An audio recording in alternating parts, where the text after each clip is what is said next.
Hai, apa kabar? Kali ini saya akan menceritakan sebuah film berjudul War of the Worlds yang dirilis pada tahun 2005. Film ini bergenre science fiction atau fiksi ilmiah yang disutradarai oleh Steven Spielberg. Film ini dibintangi oleh Tom Cruise sebagai Ray Ferrier, Dakota Fanning sebagai Rachel, Justin Chatwin sebagai Ruby, Miranda Otto sebagai Mary Ann, dan Tim Robbins sebagai Harlan Ogilvy. Film bertema alien ini tidak sama seperti film alien lain, di mana peran utama bukanlah seorang pahlawan yang berjuang mengalahkan alien, melainkan hanya seorang sipil biasa, juga seorang ayah yang coba melindungi anak-anaknya pada saat terjadi serangan alien. Dan inilah alur ceritanya.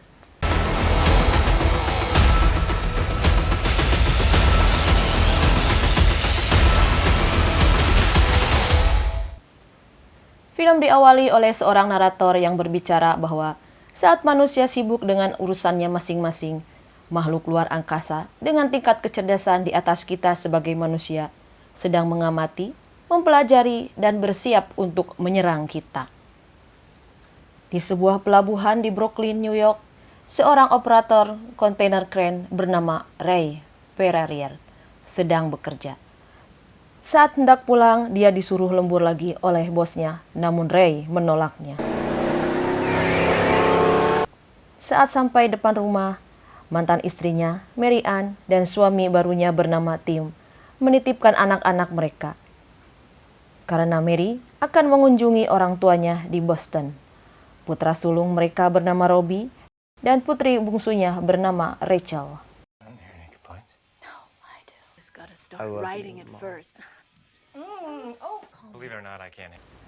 Saat bermain baseball, terlihat hubungan antara Robbie dan ayahnya yang kurang harmonis karena jarang bertemu. Dan juga Ray sebagai seorang ayah yang terlalu sibuk dengan pekerjaannya. Ray pun pergi tidur.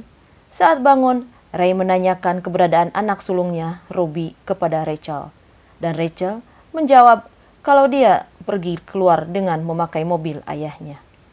Akhirnya, Ray keluar untuk mencari Robbie.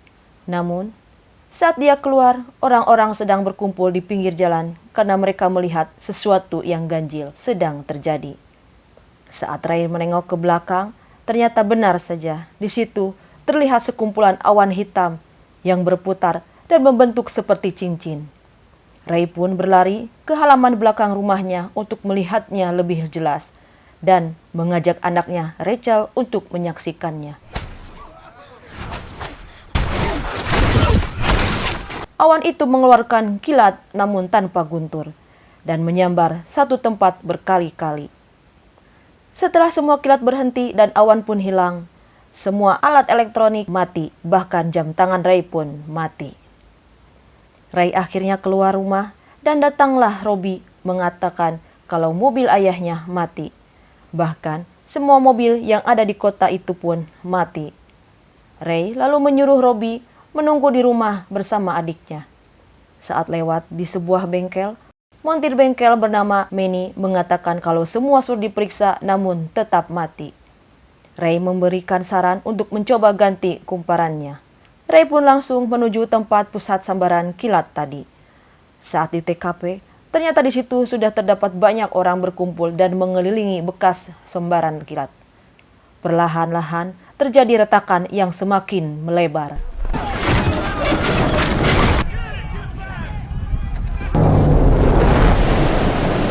Semua orang menjauh dari tempat itu termasuk Ray.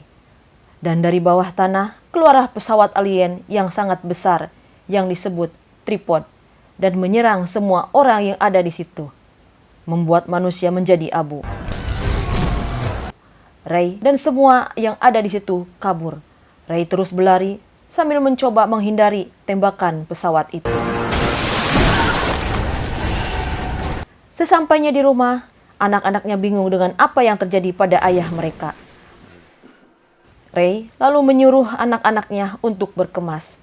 Saat di luar, dia menemukan satu mobil yang hidup yang telah dibetulkan oleh Manny. Ray mengajak Manny untuk ikut bersamanya. Namun Manny menolak karena itu bukan mobilnya dan juga bukan punya Ray. Tiba-tiba tripod datang. Ray pun langsung tancap gas dan Manny tertembak tripod hingga jadi abu.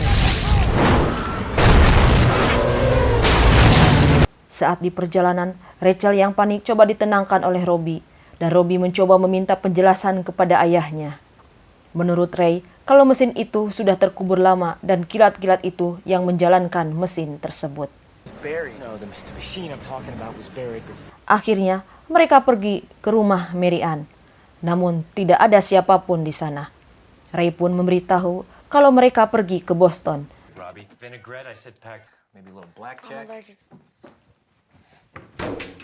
Mereka pun menginap di ruang bawah tanah. Saat tengah malam, mereka terbangun karena terdengar suara gemuruh dari atas. Mereka pun sembunyi di ruangan pipa. Pagi hari, Ray melihat keluar. Ternyata pesawat Boeing 747 terjatuh tepat di atas mereka. Ray bertemu dengan wartawan TV dan salah satu dari mereka menjelaskan bahwa pesawat ruang angkasa tripod memiliki perisai untuk melindungi mereka dari senjata manusia. Dan itu terjadi di mana-mana. Juga saat kilat itu terjadi, sebenarnya mereka mengirim pilot mereka untuk mengendarai tripod yang sudah terkubur di bumi jutaan tahun lalu. Ray memutuskan membawa anak-anaknya ke rumah orang tua Mary Ann di Boston. Saat di perjalanan, Rachel yang kebelet pipis meminta ayahnya berhenti. Namun, saat di sungai, Rachel melihat banyak mayat manusia terbawa arus sungai. Lalu, lewatlah rombongan militer. Robbie yang masih muda ingin ikut militer dan menyerang para tripod. Namun Ray melarangnya karena mereka membawa Rachel yang tidak mungkin bisa melawan makhluk tripod itu. Di saat hampir dekat ke kapal feri, mereka dihadang sejumlah orang yang menginginkan mobil.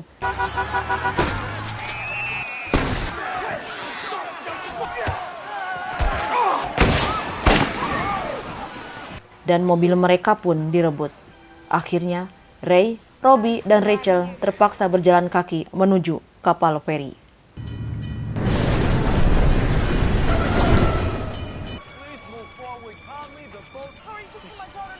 Saat akan menaiki kapal, terlihat 3 tripod datang mendekati kota. Orang-orang pun berebut naik kapal, walaupun sulit akhirnya Ray dan anaknya berhasil menaiki kapal. Robbie mencoba membantu orang lain yang ingin naik kapal feri. Namun, dari dalam air, keluarlah tripod lalu menggulingkan kapal tersebut dan mengambil satu persatu manusia. Ray, Robbie, dan Rachel yang selamat menepi ke satu pulau. Namun ternyata di sana begitu banyak tripod yang menyerang manusia. Saat berjalan, mereka melihat rombongan militer yang akan menyerang tripod di atas bukit.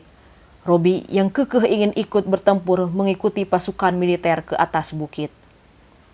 Ray dan Rachel mengejarnya sampai ke bukit. Begitu sampai di bukit, Rachel disuruh menunggu dan Ray mengejar Robbie untuk mencegahnya.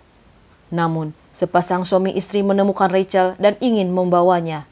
Ray yang melihat itu pun harus memilih antara anak sulungnya, yaitu Robbie, atau anak bungsunya Rachel, dibawa orang lain. Akhirnya, Ray memilih melepaskan Robbie dan membawa Rachel. Baru saja Ray memangku Rachel dan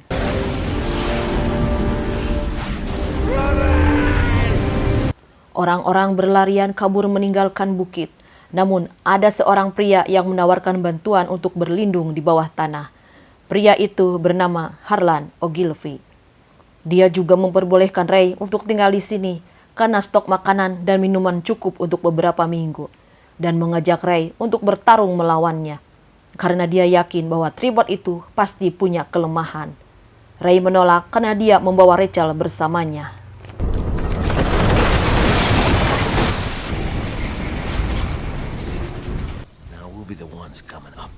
Ray melihat banyak sekali tumbuhan berwarna merah merambat lewat dinding. Di saat Ray mencoba melarang Harlan untuk mendekati putrinya, tiba-tiba tripod mengintai dengan menggunakan satu kakinya yang berbentuk mata manusia. Mereka pun mencoba menghindari benda aneh tersebut dan berhasil menghindar dengan bantuan cermin. Tidak berselang lama, turunlah makhluk luar angkasa mengintai tempat itu secara langsung.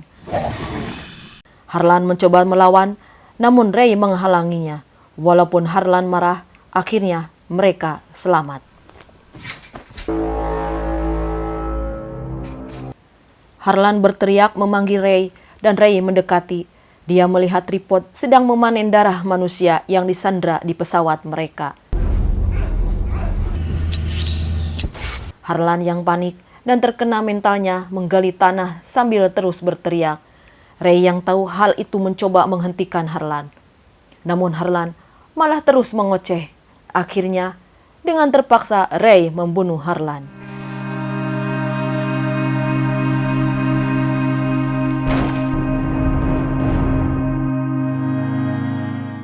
Benda aneh tripod akhirnya melihat keberadaan Ray dan Rachel yang tertidur. Saat terbangun, Rachel berteriak dan Ray langsung memotong benda itu dengan kampak. Rachel kabur keluar. Ray pun mengejarnya. Namun Rachel diambil oleh tripod. Saat Ray tahu hal itu, langsung berlari ke arah mobil militer dan mengambil sabuk granat. Dia pun memancing tripod agar membawanya. Ray pun ditangkap dan masuk ke kandang bersama dengan orang-orang lain, dan Rachel pun ada di situ. Orang diambil satu persatu dari kandang untuk dipanen. Saat giliran Ray, dia membawa granat bersamanya. Dengan bantuan seorang tentara dan yang lainnya, akhirnya Ray berhasil ditarik kembali dan meninggalkan granat di tubuh pesawat.